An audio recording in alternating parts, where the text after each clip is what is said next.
Përfundimi i ndeshjeve eliminatore të Europianit të basketbollit 2026 për kategorinë U18, ndeshjet e të cilit po zhvillohen në Pallatin e Sporteve Qazim Dervishi të Shkodrës, ka përcaktuar ekipet e kualifikuara në fazën gjysmëfinale. Me 2 fitore ndaj San Marinos dhe Moldavis përkundër një humbjeje me Maltën, kombëtarja e Shqipërisë ka siguruar kualifikimin në fazën gjysmëfinale. Jordi Preka, 17 vjeçari që luan në Superligën Shqiptare me ekipin e parë të Vllaznisë, është i vetmi basketbollist kuqeblu që është pjesë e kombëtares U18.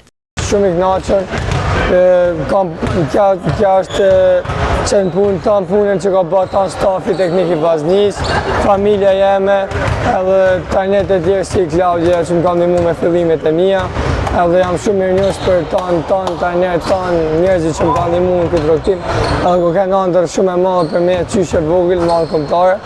Edhe është emocion shumë i madh, normalisht, që bëhet sidomos që bëhet edhe në Shkodër, në shtëpinë time ama.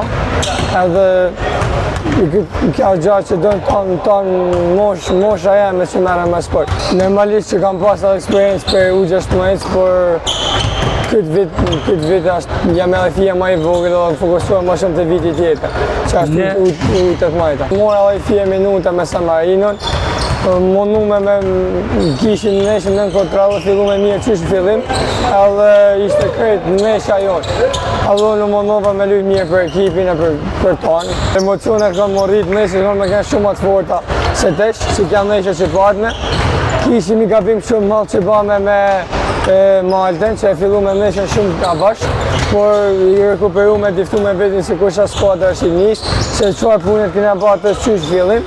Jordi ashtu si edhe pjesa tjetër e skuadrës tashmë janë të përqendruar për sfidën e radhës, ku në gjysmëfinale do të përballen me kombëtaren e Kosovës, duke kërkuar fitoren dhe kualifikimin në finalen e Eurobasket 2026.